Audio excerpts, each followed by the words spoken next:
Hello, everyone. I'm Brian Amcraft, the Executive Director of the Laura and Alvin SIEGAL Lifelong Learning Program at Case Western Reserve University. It's my pleasure to welcome you all to the second in our series with the Posen Library. It is our pleasure in the SIEGAL Lifelong Learning Program to be partnering with the Posen Library in a four-part series that will bring you expert insights with the editors of the volume. Various volumes in the series. So to kick us off for today, I'm going to hand the virtual podium over to Professor Deborah Dash Moore. Deborah is the editor-in-chief of the Posen Library and is the Frederick G. L. Hutwell Professor of History and Professor of Judaic Studies at the University of Michigan. She is an historian whose work focuses on American Jews in the modern era, has served as director of the Frankel Center for Judaic Studies at the University of Michigan, and she is engaged in scholarly projects focused on New York City, specifically a three-volume award-winning history of New York Jews, City of Promises. In April 2018, her earlier book, GI Jews, How World War II Changed a Generation, formed the basis for a documentary on Jewish GIs shown on PBS, GI Jews, Jewish Americans in World War II. Her current work focuses on Jewish American photographers of New York City, and I will turn the podium over to Deborah to introduce today's session and introduce our guest speaker for today. Thank you all for joining us. So thank you very much, Brian. I'm going to serve in a dual purpose here. I'm going to not only introduce things, but I'm also going to run the slides and share our screen. So I'm not super adept always at this, but I hope you will stick with me as we go through the slides. So let me start by introducing Elisheva Carlebach, who is the Salo Baron Professor of Jewish History, Culture, and Society, and also the director of the Institute for Israel and Jewish Studies at Columbia University. She possesses a substantial and distinguished publication record, and her areas of particular interest include the intersection of Jewish and Christian culture and its effect on notions of tolerance, religious dissent, conversion, messianism, and communal governance. Among her many books, several stand out for their penetrating and unusual approach, which is also evident in this volume and what we will be discussing today. One of my favorites is a book she wrote called Palaces in Time, Jewish Calendar and Culture in Early Modern Europe. It explores handwritten calendars prepared each year by Jews. Elisheva uses these documents to uncover their owners' quotidian experiences and specifically how sacred and mundane intersected. In a previous book, Divided Souls, Converts from Judaism in Germany, Elisheva Carlebach argued brilliantly and I would say also persuasively for including these men and women within the compass of Jewish history. Thus, she brings to the editorship of the Posen Library of Jewish Culture and Civilization in this volume 6, Confronting Modernity, 1750 to 1880, a broad engagement with key questions about how we should think about Jewish society, what are its components, and what forms of expression reflect its scope and diversity across time and place. So it's always a pleasure to talk about the Posen Library of Jewish Culture and Civilization. And it's a pleasure too to be collaborating on this series with Case Western Reserve University.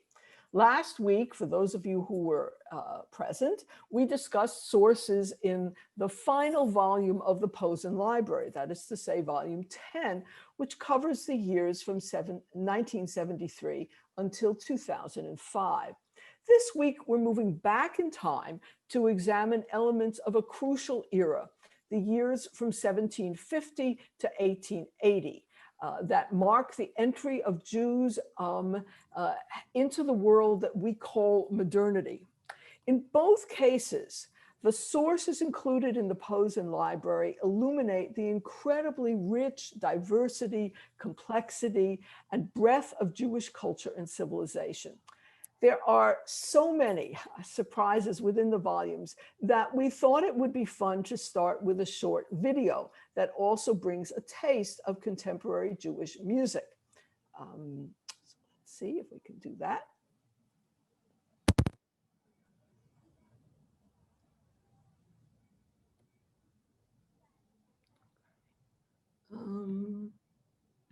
Well, maybe we can't. I need to somehow move this along here.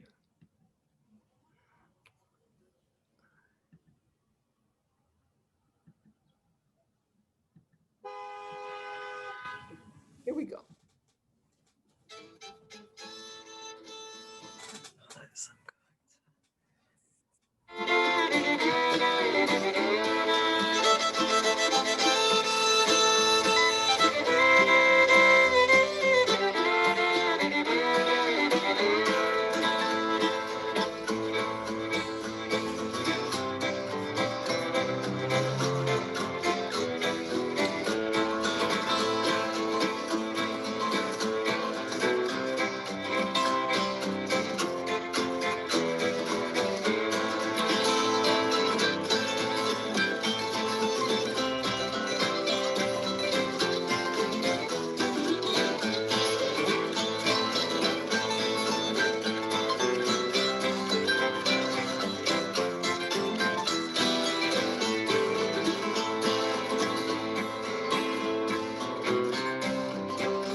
Okay, so I'm really glad that we worked this time because music is something that's so hard to bring. And that was an example of Jewish music written by Alicia Jo Ravens, inspired by Vashti, the queen who doesn't come to the banquet. I'm done dressing up for you. So let's now turn to our conversation, okay, Elisheva? In your volume, Confronting Modernity, which is volume 6 of the Posen Library of Jewish Culture and Civilization, you have a wealth of visual culture, and I already gave us a sample here. But before we turn to modernity itself, could we look at a few representations depicting traditional Jewish life cycle events? So first of all, thank you for your wonderful introduction, Deborah. I always wonder which wonderful person you're describing when you introduce me. But let's focus on the volume. My volume covers from the mid-18th century, when most Jews lived in highly regulated communities. They were limited in various ways by law and governed by Jewish tradition. And the volume ends close to the end of the 19th century. During that period, the changes that Jews experienced were so immense. All of society was totally reconfigured. The Enlightenment changed the way people thought about the relationship between religion and the state. It changed the way people conceived of class, the idea that you were born into a certain station in society and stayed there forever. The emancipation meant that the law was changing to reflect these new ideals. And finally, I don't want to omit the effect of urbanization. For peasants, for Jews, the idea that they were leaving the countryside and flocking to big cities. These changes reconfigure every aspect of Jewish life, not at the same pace in every place, of course. But I opened the volume with a wonderful quote from Isaac Marcus Jost, who said in the early 19th century, "Those of us who were children 30 years ago have flown through 1,000 years since then." The sense that there was a total transformation in the space of one generation.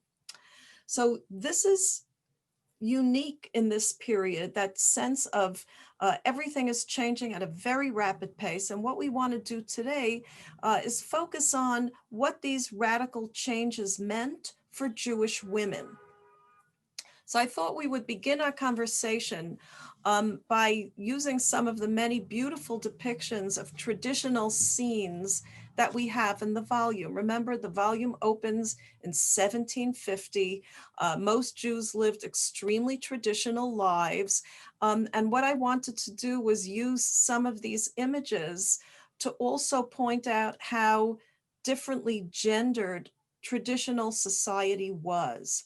So this is an image of a chuppah. The chuppah is the marriage canopy, but it's also the ritual of marriage itself. And to me, it symbolizes the traditional ordering of Jewish family life. Now, yes, details of the ritual customs differ greatly, but the basic template of Jewish marriage, the acquisition by the husband of his wife, was over 2,000 years old. The man was the active partner.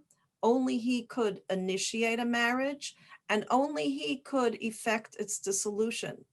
Most marriages were between young teenagers. Parents arranged them. Brokers were the matchmakers. Matchmakers were the brokers. And this began to change in our period when the age of marriage rises, meaning that there's more consent by the parties involved as adults, but perhaps even more significantly in terms of the law. Civil marriage and divorce became possible.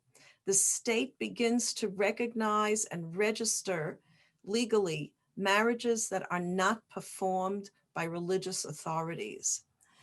So, for example, for the first time in the 1790s, a Jewish woman petitioned to initiate a divorce against her husband.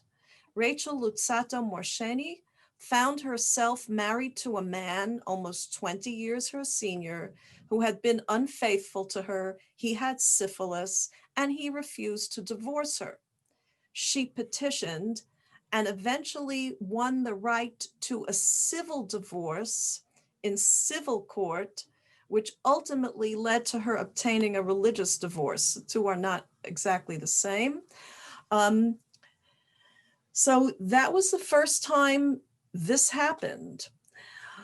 Civil recognition of marriage and divorce also led to the possibility of marriage between people of different faiths.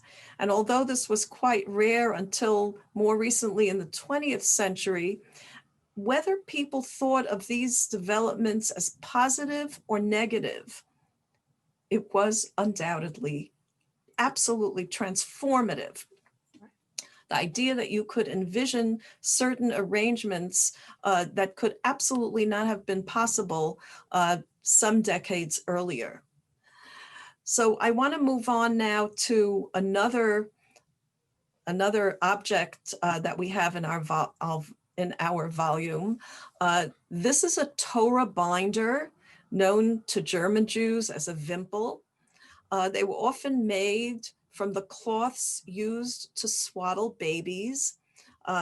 They were sometimes decking the baby boy when he came to his circumcision ceremony. And when a young boy reached the age where he could attend synagogue services, there was a ceremony in which he brought this binder to the synagogue to wrap around the Torah scroll. This particular exemplar happens to have been designed by a man, a couple, son of Moses Hiller, but most of the vimples or Torah binders were not as professional looking. They were mostly designed and sewn by women. So symbolically, that directs us again to the highly gendered nature of Jewish ritual life, when rituals around the life cycle from birth to death cemented these distinctive roles, in this case of men playing most of the leading roles in synagogue life and women playing the roles of facilitators. This is such a gorgeous one. I love the peacock. Yes, it is that's why I chose this example.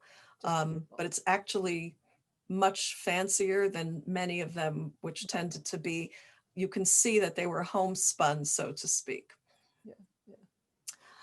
And finally, I want to go to our last image that depicts traditional life. This is a wonderful picture out of a series from the Prague Chevra Kadisha. It depicts part of what was called an act of true loving kindness, chesed shel emet, which is what any service to the dead was called. Now, as this series itself shows, women had their own Chevra Kadishas. They were just as active and just as attentive to the female dead as men were to the male dead. Nevertheless, what you see here is a very gendered depiction and distinction between the activities on each side. The men are seen as cutting cloth for the shrouds, and the women are seen as sewing the shrouds. And I thought this was a beautiful image because, as Deborah had pointed out to me, notice that on both sides, there's an old person and a young person. So there's this act of mentoring and maybe initiating the younger generation into the tradition. But it struck me that the women are depicted in the one activity that had always been gendered female. It's not the only thing they did, but it's the only thing they're shown as doing. And again, that's in a kind of nutshell, something about traditional society. Your place in society was first and foremost dictated by your religion and secondly by your gender, almost intertwined and unchangeably. So that's a wonderful background for our conversation today. And you chose Jewish Women's Voices as the title for our conversation. Was there a feminist movement or consciousness, even what we could call a women's movement in the late 18th, 19th centuries that Jews were involved in?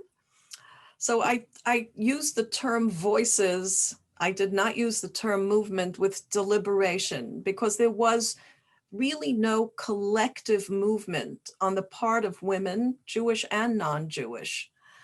In fact, the 19th century famously might be seen as an era of regression. Women in the early modern period famously worked out of the house, but during the so-called Victorian era, the age of the ascendance of a middle class, the bourgeoisie and its values, its ideal for women was domesticity, dabbling in culture, cultivating the domestic arts. And Jewish women of that middle class actually find themselves within that rubric. They too are being forced backwards into the home in the 19th century. So women breaking out of traditional roles doesn't happen in a straight arrow progression. I think what we're seeing here is the acknowledgement by individual women that things need to change, but very little progress in terms of institutions welcoming women. Higher educational institutions were almost uniformly closed to women. Civil service jobs in the government, uniformly closed to women. Training for the professions, the idea of political life. In all of these aspects, institutions are barring women, but individual voices are breaking out. And that's what's distinctive about this period. They're breaking out in all different directions despite the institutional barriers. So maybe say a little more about what you mean about breaking out. Are you talking about becoming more visible in the Jewish world, or more present in the larger non-Jewish world? What's behind that language of breaking out? So I want to say again that I don't want to claim that in 1749 we have no women's voices, and by 1751 they've become eloquent and loquacious. That's not really true. Jewish women had voices and expressed themselves in letters, in wills, and books of morals. Think of Glickle of Hamelin, the famous 17th century memoirist. But these were almost all written for private purposes in Jewish languages, mostly Yiddish. And because they were written privately, even Glickle wrote for her descendants, not for a public, they really weren't known. Very few of Glickle's contemporaries ever heard of her or knew that she wrote this. And I just want to put in a little plug for a new translation of Glickle's memoir. Even if you're familiar with it from the old one, this one is based on the scholarship of Chava Turniansky, recently published by Brandeis University Press. So please familiarize yourself with it if you have any interest in the history of Jewish women. But Glickle wrote her life story again for a private purpose. By the 19th century, in our period, Jewish women are writing for the broad public. They're writing in the languages of the larger society. They're also participating in literature in both Hebrew and Yiddish, as well as vernacular. And these voices are beginning to stand out and be heard in the larger world.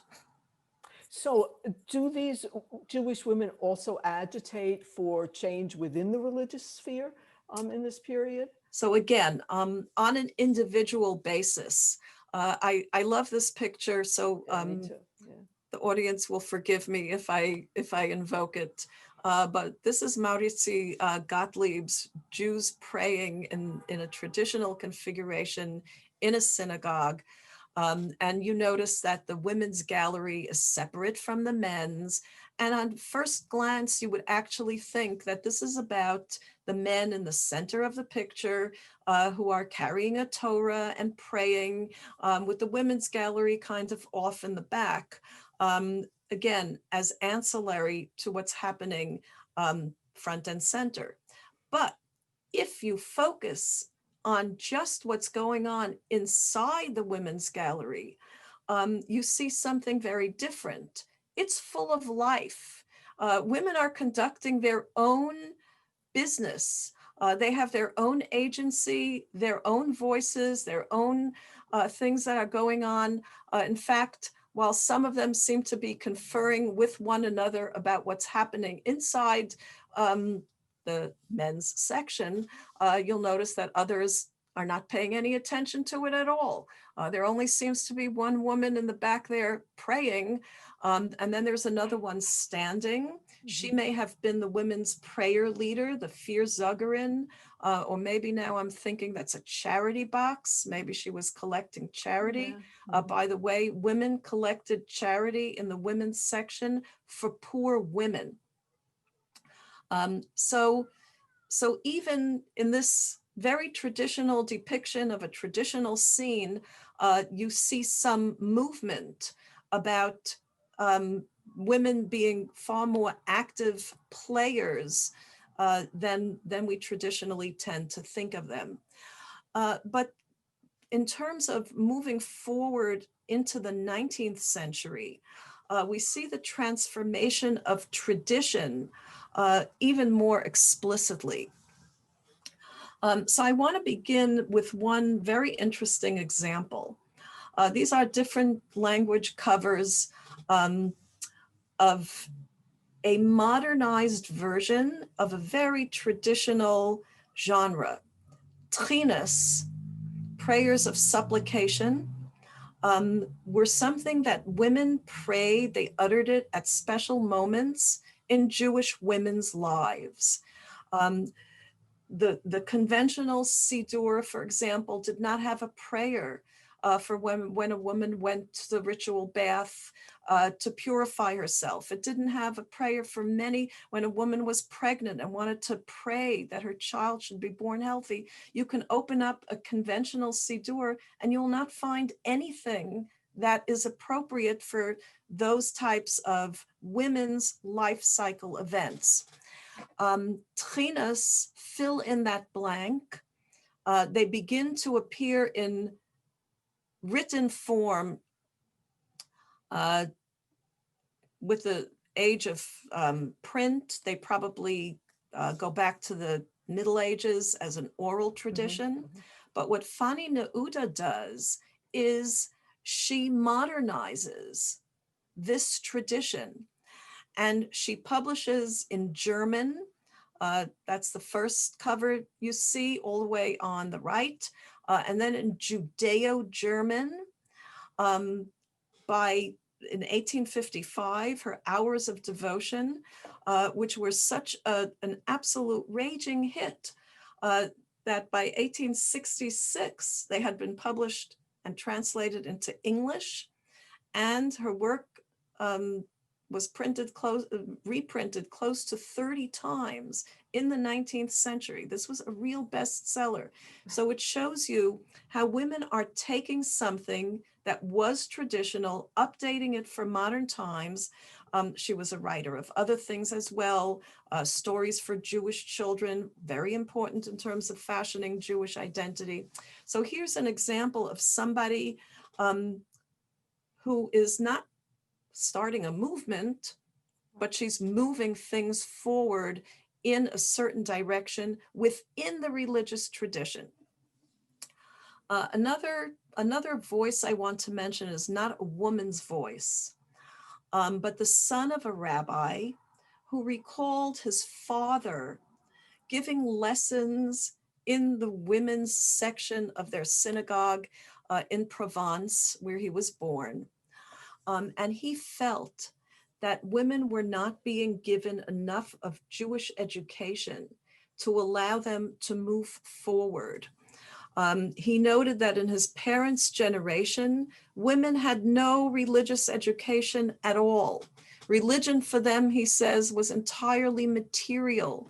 And he urged Jewish communities to end the prejudicial exclusion of women from participating fully in the worship service, and in a very passionate essay. So I felt that his voice ought to be included. It wasn't only women advocating for women. There were men who felt as well that Jewish life couldn't continue in a vibrant and creative way without including the voices of Jewish women. And by sheer coincidence, in my volume, the very next entry after Lisabon's takes us into a totally different world, takes us into the world of Penina Mois, a Sephardic woman who was an active member. Her entire family were deeply involved in one of the earliest Reform congregations in the United States. This is the Charleston Reform Synagogue. And I want to just take a moment to look at the depiction here. It's a painting from memory of this beautiful synagogue, which burned down in 1838.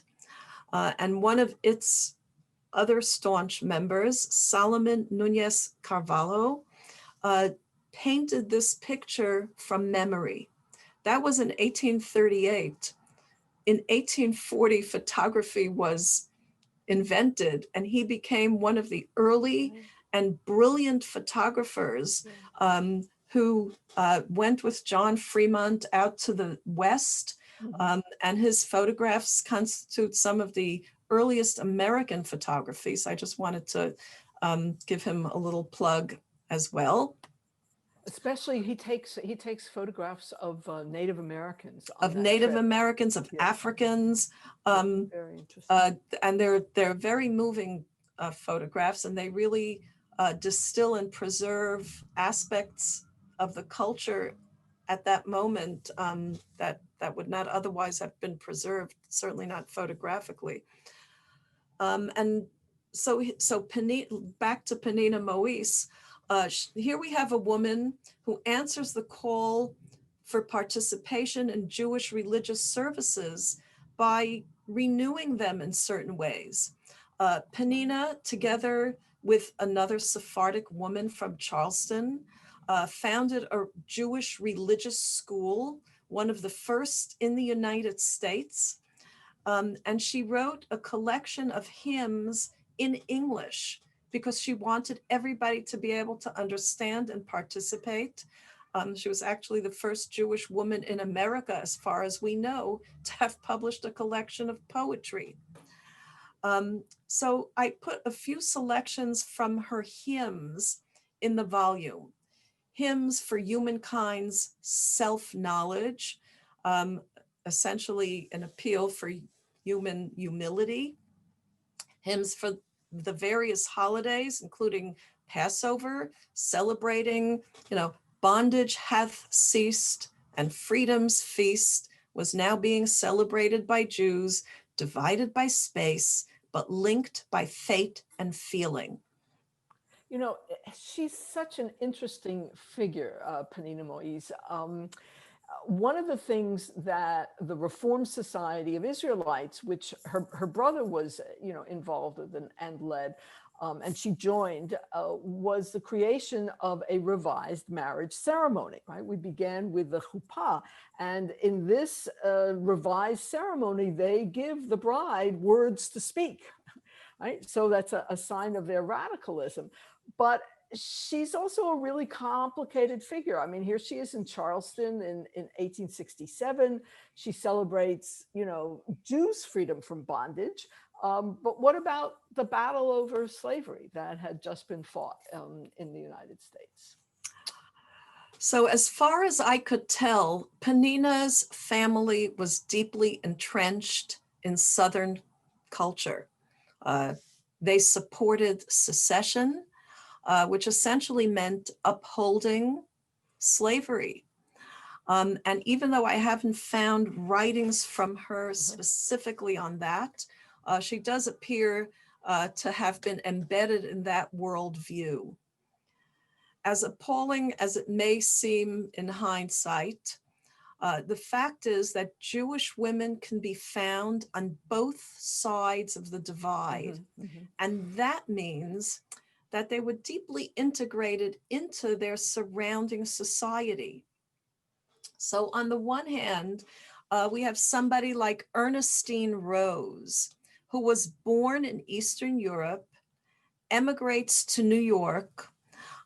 She had a horrible time in Eastern Europe when her husband tried to claim all of the funds that she had brought into their marriage. And she came to New York and essentially started anew. But she advocated forcefully for women. She was a suffragette. She fought for the right of women to vote. But she was also a passionate abolitionist. So you have her on one side crusading against slavery.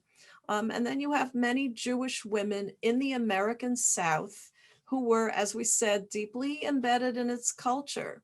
And they not only accepted, but they even endorsed the way of life that made slavery possible. I have an excerpt from Emma Mordecai's diary, in which she shows how deeply the values of Southern Confederate culture penetrated, even in a woman who proudly upheld her Jewish identity. So she writes in her diary about the vexatious and mischievous Negro movement. She writes, this morning, Cy, so Cy is a former enslaved man, came to high words, insisting he had a right to stay here, to bring whom he pleased, to keep his family here. He was, he said, this is still a quotation from her diary, entitled to a part of the farm after all the work he had done on it. The kitchen belonged to him because he had helped cut the timber to build it. And she concludes with a description of the exodus of the former enslaved by writing, now they'll begin to find out how easy their life as slaves had been and to feel the slavery of their freedom. Reading this today, it really makes one's hair stand on edge. You know, whatever happened to the Jewish sensibility that should have made her so much more sympathetic to the plight of the enslaved. But this is the fact. You can't change history. Also, what she records as his demanding. I mean, that's a wonderful piece that lets us see what some former enslaved men thought, right, about how they had in fact built the farm and built the kitchen and the kinds of rights. So it has real value in that regard as well. But it's saddening to see that Jewish women were so much part of their larger cultural context that they stood on both sides of the slavery question during the Civil War, obviously, as did Jewish men. Were they equally divided about the role of Jewish women in Jewish life, or the role of women in Jewish life, I should say? So again, there's a real divide between what I would call the public and institutional barriers that still exists, and individual voices.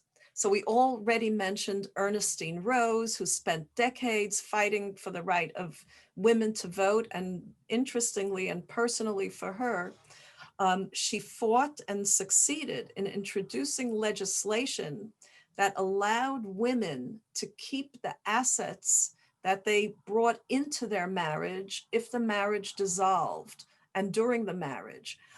This is, you know, this seems so much of a gimme almost, but the fact is that by civil law, when women married, they lost all rights to everything they owned. Their husband owned everything.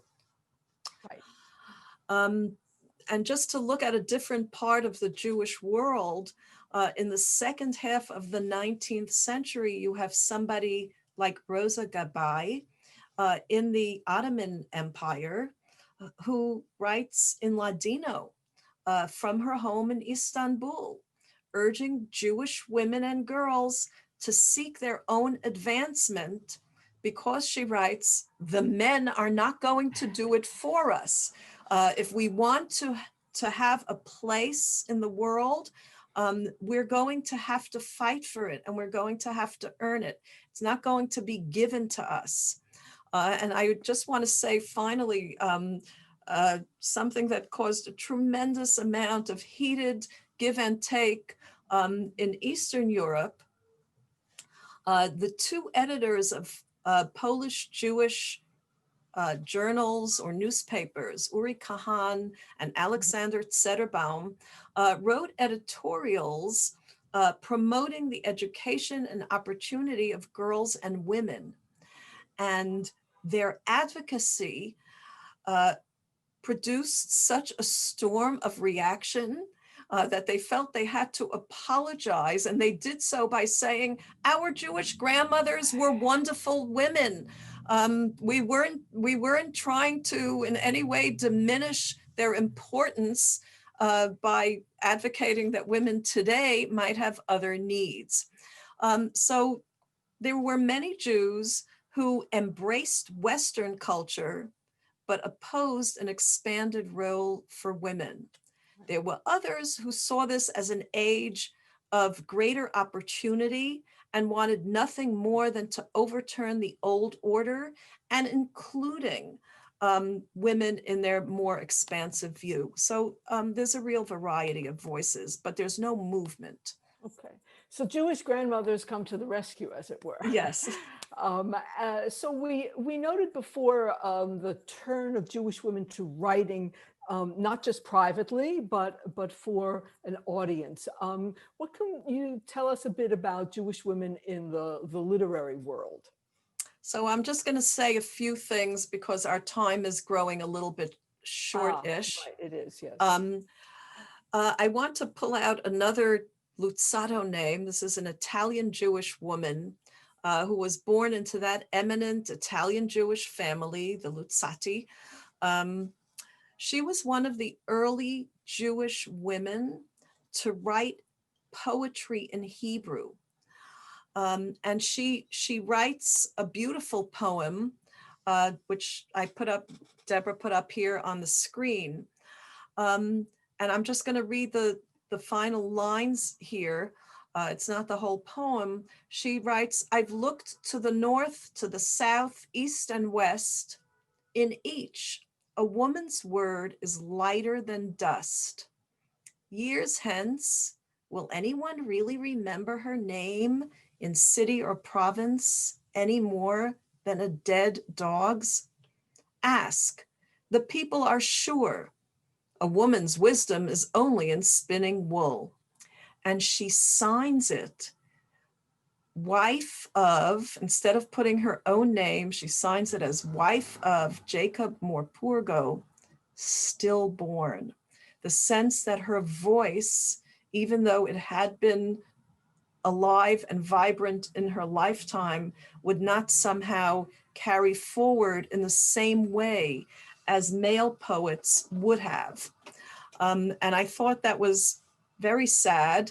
Her poems were not published in her lifetime, but they were printed shortly afterward by one of her admirers, who put them together in a book called Rachel's Harp, Ugav Rachel. But interestingly, in the late 20th and 21st century, her work has been rediscovered. Some of it has been rendered now in English. There's a scholar in Israel, Tova Cohen, who devoted an entire biography to Rachel Luzzatto Morpurgo. So her voice is being heard now. That's great.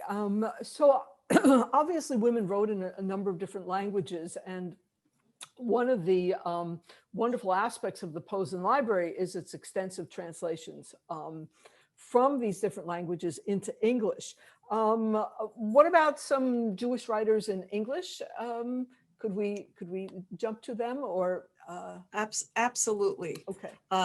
So even though we have indeed included many voices of women, and I just want to mention one or two, people should avail themselves of the selections and then follow the trail of the bibliography and read the whole work. Samson Rayfield Hirsch, for example, who was the founder of Neo-Orthodoxy in Germany, had a daughter, Sarah Hirsch, who wrote beautifully in German stories to strengthen Jewish identity in Germany. And these have never been translated until recently. The late Jonathan Hess brought some of them into English translation. But in English, amazingly,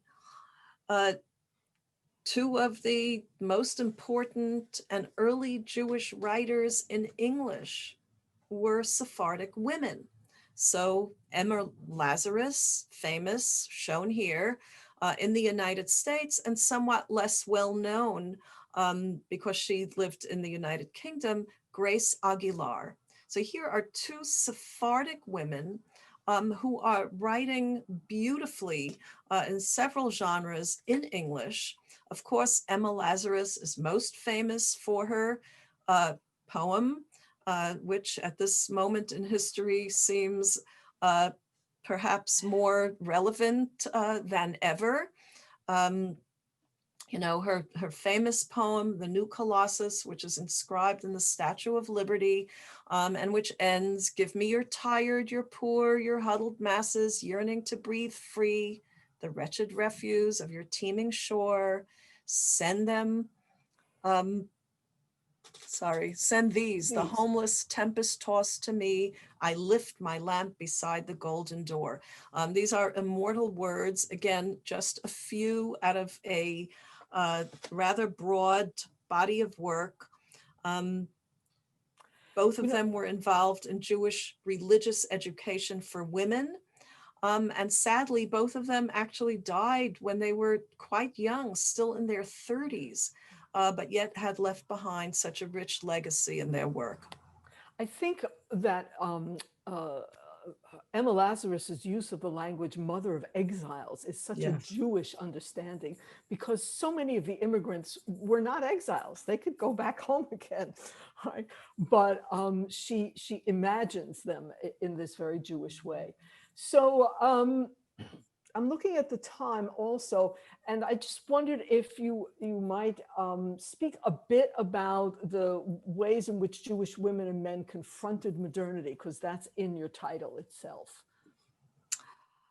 Yeah, so there are many different ways, and I'll just want to say briefly, you could go across the religious spectrum from women who really were founders of the reform movement in Germany, like Amalie Beer, who opens up her salon, her living room, to the first reform services.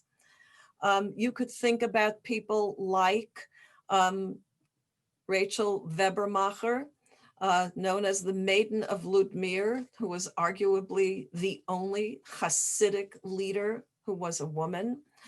You could think about Eva Frank, depicted here, who was the daughter of the founder of a movement, I have to say a quite perverted movement, if you will, but you know, just the very idea that women could lead religious movements, could play founding roles, even 50 years earlier, it's hard to imagine that could have ever happened. And by the 19th century, it's happening all across the religious spectrum. So they're confronting modernity as individuals who are growing into roles that they couldn't have played earlier, even while society is kind of lagging or tagging along behind them. So one of these Sephardic women is pictured here, Grace Mendes Sejas Nathan, and she is someone from the colonial U.S., right? So it's interesting to think of her in that regard. Do you want to say a little bit more about these? So just very, very briefly, okay. I want to talk for a second about this image, which is a silhouette. Silhouettes had become very popular in this period just before photography. Right. So again, it's an example of Jewish women arranging for themselves to be displayed in a way that was expressive of their role in the forefront of society. But Grace Sejas Nathan was a pillar of the Shearith Israel Synagogue, one of the first in the United States and in New York. She also wrote prolifically, even though most of her work was not published in her lifetime. And she, in a certain way, represents so many other Jewish women who opened up their homes and devoted their lifelong talent to enriching Jewish life in their communities and supporting it. And I think we have someone across the pond, as they would say, Yes. right?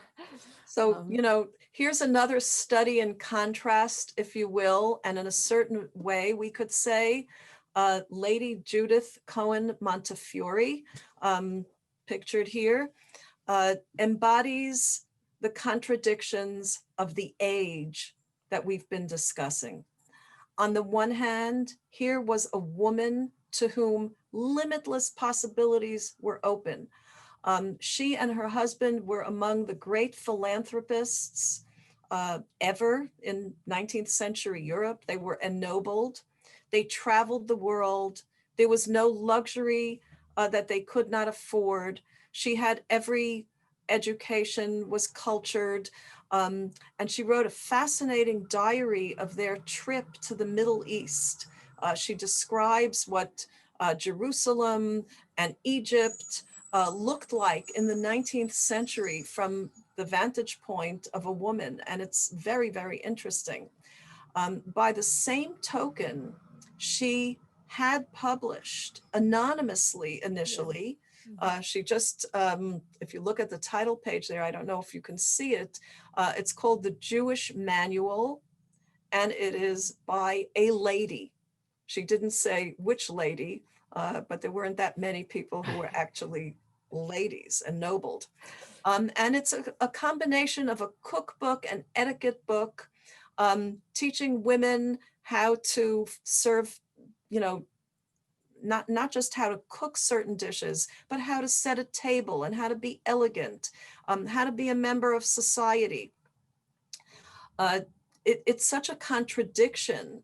On the one hand, her imposing domesticity on other Jewish women, which is what the age in which she lived expected, while she herself was living with some of the greatest possibilities that the age could confer on women. So she embodies in certain ways this contradiction. So I think one of the things that's fascinating also about this is the turn to written texts to transfer tradition rather than mimetic, right? Where girls would learn from their mothers how to do it through experience. I'm going to jump us to a favorite image of mine, and one that you ended up choosing to be on the cover of the volume. And it comes from this Haggadah that Charlotte von Rothschild did. So can you say some things about why you chose this Haggadah and a selection, one of the images for the cover of the book itself? Okay, so just to repeat a motif, Charlotte von Rothschild, and I want to assure the readers that we did not favor wealthy, cultured European women. We just happen to have picked them because we have permission to use these images. Charlotte von Rothschild, again, was somebody who was born into one of the most privileged elite families in all of Europe by the time she was born. She was immensely learned, many languages, music, art. She had tutors in every skill anybody could have possibly wanted. And yet when it came time for her to do a special project as a gift to one of her Rothschild uncles, she decided to invest an absolutely enormous amount of resource, her skill, her devotion into making this beautiful, handwritten, hand-illuminated Haggadah for Passover. And it's written both in Hebrew with some translation into German on the facing pages. As far as we know, it is the only Haggadah manuscript Haggadah to have been written by a woman. She completed it in the 1840s. And I chose one image from it to be on the cover of the volume. because that image expressed to me, distilled in a certain way, the openness, the optimism, the possibility that characterize this period. Some women across the religious and geographical spectrum responded in innovative ways that expanded the possibilities for women in Jewish life. In hindsight, they laid the groundwork for many of the developments that followed, and these developments remain with us until this very day. Yeah, well, that's just wonderful, Elisheva. This is one of my favorite images of Miriam, right? Yes. Leading the women in song, and I love the fact that they are front and center. And Moses, he's there, but well, that's how the Bible depicts them, but people right, don't tend to remember that. Right, he's in the background. But the fact that that this was meaningful to her, I think needs to be meaningful to us. Yes, I think so too. Okay, well, you've really given us this wonderful sense of the richness and diversity of these years, and especially the multiple ways in which women were involved and came to express themselves, to challenge certain standards, but to innovate, but also to continue, because there was a great deal of continuity as well. I think I'm going to stop the sharing now, and we can turn over to some questions. So the questions, okay, what can I see? I see questions, it looks like in both chat and Q&A. I don't know, Brian, are you still around? Are you able to do questions? Or I am. I'm happy to pose some questions. Okay, because there are a lot of them. I'm only just looking at them right now. Sure. So I'll start with the ones that came in the Q&A. Okay. This is sort of a long question. You might be aware of the edited version of Moritzi Gottlieb's work with the women removed, evidently to meet audience sensibilities.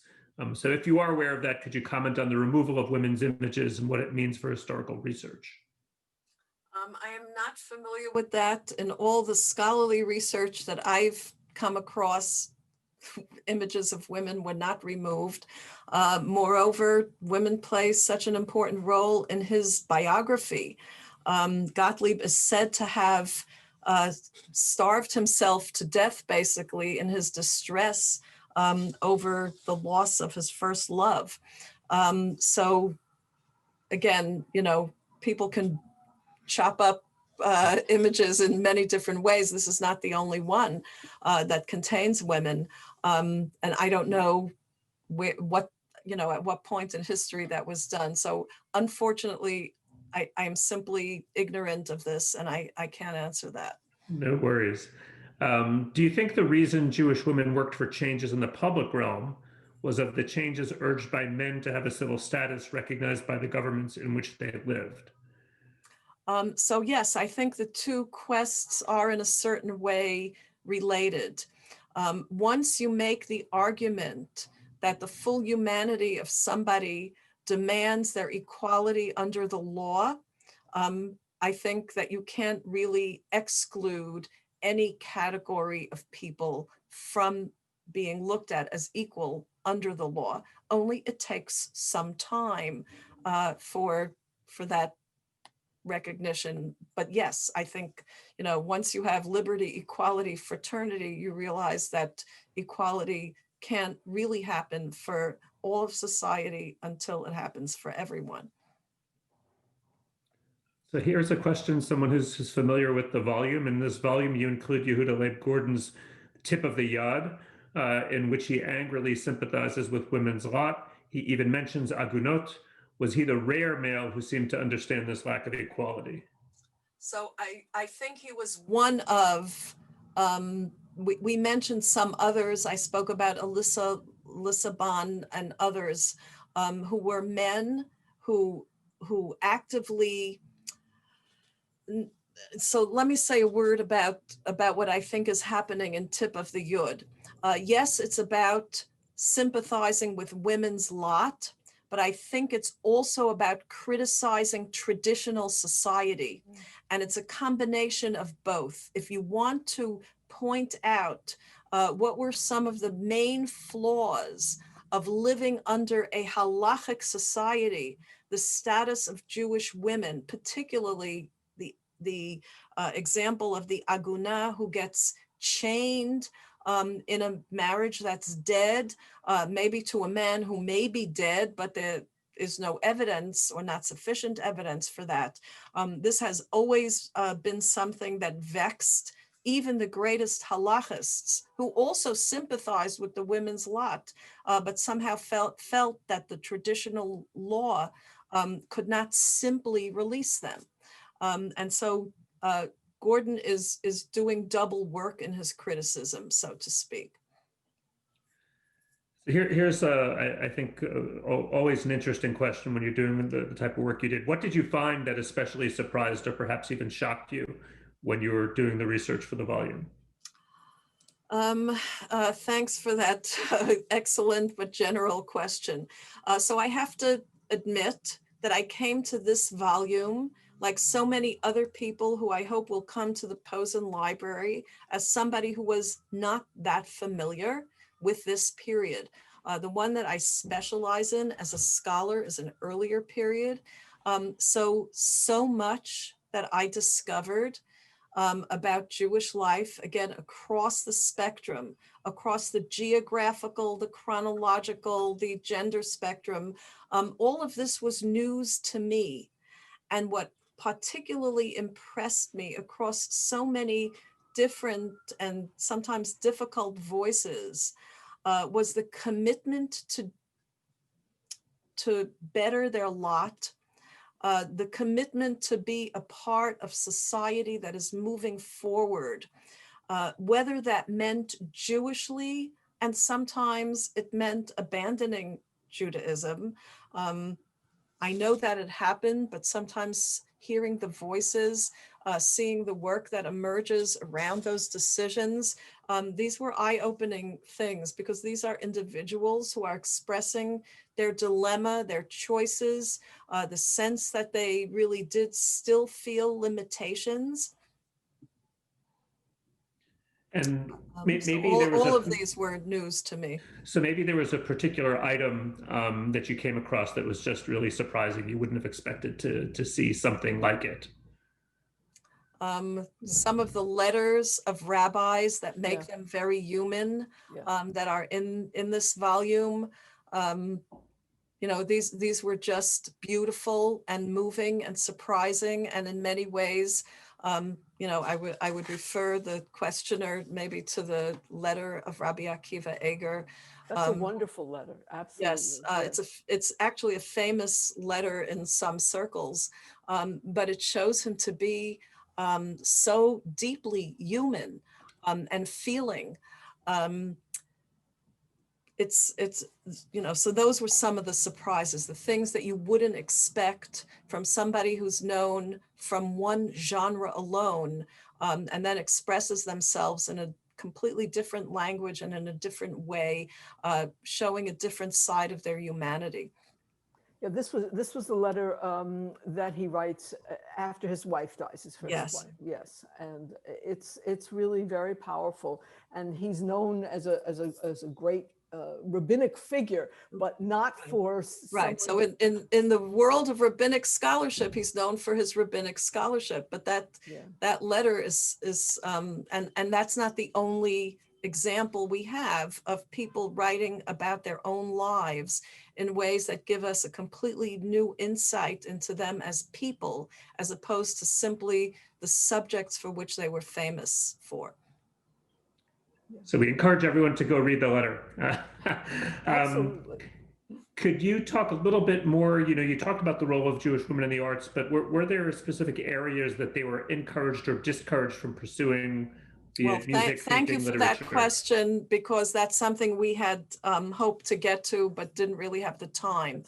Right, so what I want to say, just in brief again, is institutionally, there were tremendous barriers In order to be an artist, you had to attend one of the academies and be trained, and you had to have patrons who would help you show your work and pay you to sustain yourself from your work.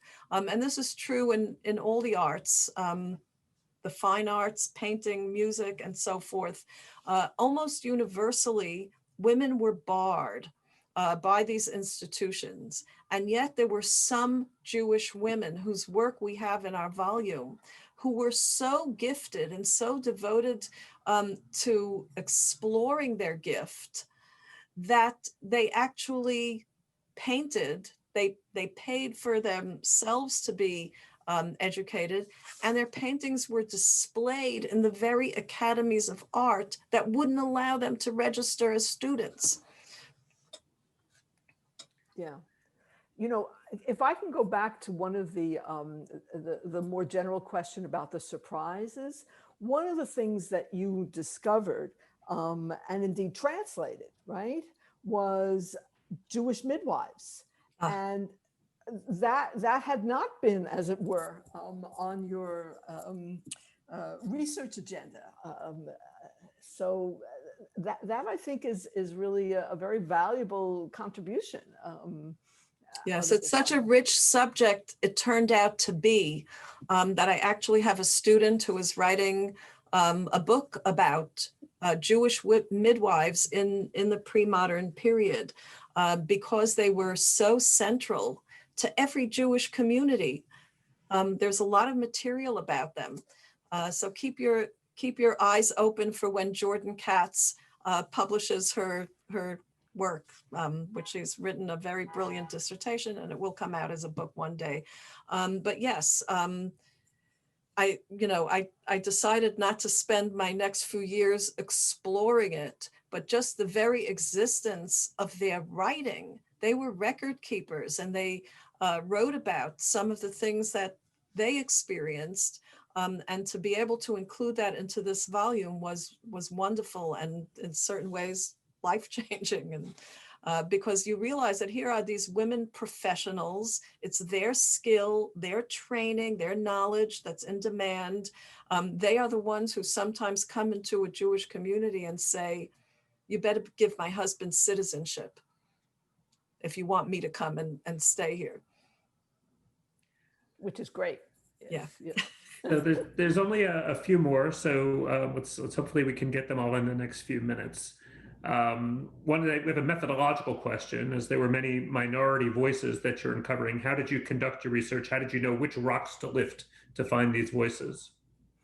So the mandate was to try to be as global and inclusive as possible. That's what my training as a historian prepares me to do, to sift through a tremendous variety of sources. Again, some things could not be included for various reasons, whether that was permissions or translations, but for the most part, the Posen Foundation gave me carte blanche, and I really did interpret the concept of Jewish culture and Jewish civilization in the broadest possible way.